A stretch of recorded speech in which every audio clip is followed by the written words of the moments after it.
কোরবানির গোশত আপনি কখনোই 3 ভাগ করতে যাবেন না।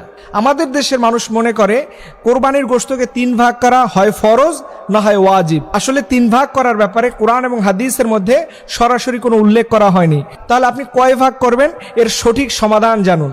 আল্লাহ সুবহানাহু ওয়া তাআলা এর সমাধানের ব্যাপারে সূরা হজের 28 এবং 36 নম্বর আয়াতের দিকে সুন্দর করে তিনি বলছেন। 1 নম্বরে কুলু, আপনি নিজে খাবেন, যারা কোরবানি দিচ্ছেন আপনারা সবাই কোরবানির গোশত খাবেন। আল্লাহ তাআলা বলছে লা ইয়ানালাল্লাহু লুহুমুহা ওয়ালা দিমাউহা ওয়ালাকিন ইয়ানালুহু তাকওয়া মিনকুম। আল্লাহর কাছে গোশতও যায় না, রক্তও যায় না।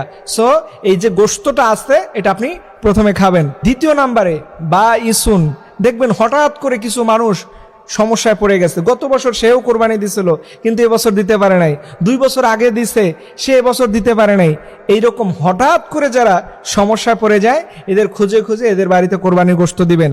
এটা গেল 2 নাম্বার। তৃতীয় নাম্বার ফকির, যারা গরিব অসহায় মানুষ এদেরকেও আপনি দান করবেন। 4 নাম্বারে মুতারুন, আপনার কাছে যারা চাইতে আসে, দেখবেন অনেক মানুষ জীবনে কোনোদিন ঘর থেকে বের হয় না, এবছর আসছে, আপনি তাদের দিবেন। ওনারা ফকির মিসকিন না কিন্তু চাইতে আসছে, তারপরও দিবেন। 5 নাম্বারে অনিউন, আল্লাহর দেয়া রিজিকের উপরে সন্তুষ্ট থাকে। দেখবেন অনেক মসজিদের ইমাম খতিবরা আছে,